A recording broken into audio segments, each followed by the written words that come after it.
Hardly anyone in Washington seems to care about the future at this point.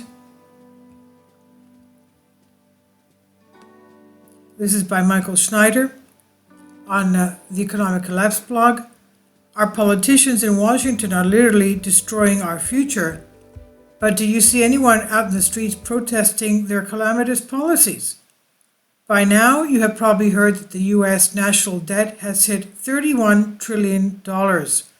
To be more precise, as I'm writing the article, the U.S. national debt is currently sitting at $31,142,307,260.01. It's the largest single debt in the history of the world, and given enough time, it would completely destroy our economy all by itself. Unfortunately, hardly anyone in Washington seems to care about our rapidly exploding debt at this point. In the old days, the Republicans would at least put on a show for us. They would huff and puff about the national debt, but then give the Democrats virtually all of the spending that they wanted anyway. But now, they've figured out that such a charade is no longer necessary because most of their constituents just don't care.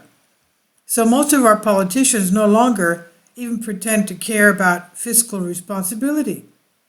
In recent years, they've been on the biggest borrowing and spending binge in our entire history, and there is no indication that they are ever planning to stop.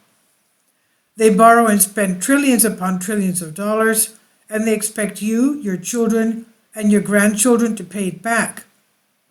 Of course, that will never happen. We are now never going to pay back the $31.1 trillion that we have borrowed. Instead, we're just going to push the accelerator all the way to the floor until we finally go off the cliff. And during the month of August alone, the U.S. government ran a $219.6 billion budget deficit. Some things never change, such as the federal government spending more money than it has month after month after month. August was no different. The U.S. government ran a massive $219.6 billion budget deficit last month, according to the latest monthly Treasury statement. That nudged out July as the second largest monthly deficit in fiscal 2022. Sadly, I didn't hear of anyone in Washington giving a major speech when that happened, because the national debt is not even considered to be an important issue today, a national issue, but our entire standard of living depends on the value of the US dollar. Having the default reserve currency of the world has been such a massive advantage for the United States, and now we are frittering it away. The rest of the world can see what we're doing. We're transforming our currency into toilet paper, and it's just a matter of time before it completely collapses. Today, our politicians are stealing more than $200 million from future generations of Americans every single hour of every single day. Just think about it. The old geezers in Washington know that they are near the end of the road, so they know that they will never have to pay any of this money back, but they get to spend it on whatever they want.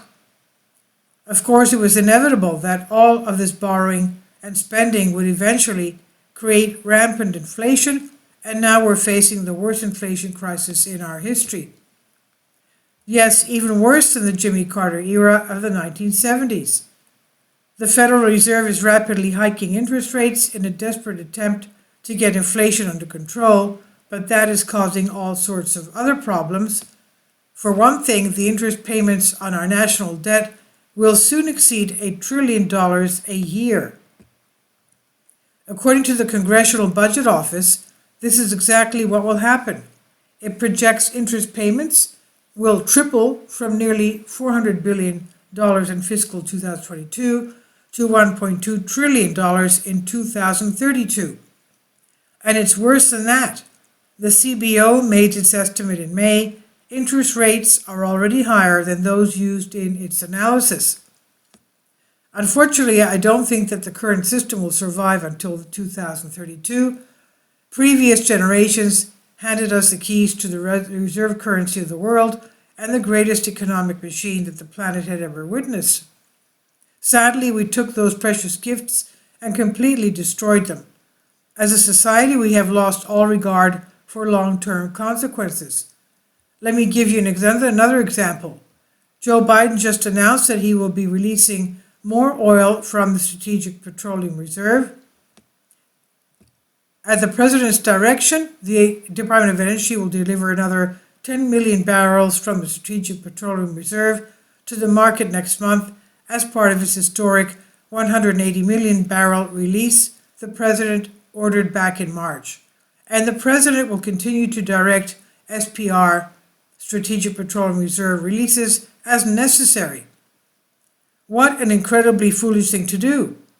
It's only supposed to be used in the event of a national emergency, and what Biden has decided to do is absolutely unprecedented. The fact that things are not looking good for his party in November is not an emergency, said Senator Tom Cotton, and is not amused. Wow, say critics, including Senator Tom Cotton, Republican from Arkansas. Well, it's called the Strategic Petroleum Reserve. It's not the Political Petroleum Reserve, Cotton told Fox News' Laura Ingraham on Wednesday night. We're going to need that oil someday, but thanks to Biden, most of it will already be gone. If we found ourselves in the middle of a major war, the worldwide flow of energy supply would suddenly be greatly restricted. That is the sort of emergency scenario that the Strategic Petroleum Reserve was designed for. Sadly, thanks to the warmongers in the Biden administration, we may soon find ourselves fighting wars with Russia, China, North Korea, and Iran simultaneously. Most Americans have no idea what is going on behind the scenes. Things with North Korea are getting really, really tense, and a major war in the Middle East could erupt at any time. World War III has already started, but thankfully we have not gotten to the part where billions of people are off just yet. Unfortunately, our current crop of leaders could not care less about the long-term future of humanity, it appears. So they continue to pursue policies that are incredibly self-destructive, and we are all going to pay a very great price for their foolishness. And this is by author Michael Schneider. He says, "My name is Michael, and my brand new book entitled 7-Year Apocalypse is now available on Amazon. In addition to my new book, I have written 5 other books that are available on Amazon, including Lost Prophecies of the Future of America, The Beginning of the End, Get Prepared Now, and Living a Life That Really Matters. When you purchase any of these books, you help to support the work that I'm doing, and one way you can really help, is by sending digital copies as gifts through Amazon to family and friends. Time is short, and I need help getting these warnings into the hands of as many people as possible. I have published thousands of articles on the Economic Collapse blog, End of the American Dream, and The Most Important News, and the articles that I publish on those sites are republished on dozens of other prominent websites all over the globe. I always freely and happily allow others to republish my articles on their own websites, but I also ask that they include this about the author section with each article.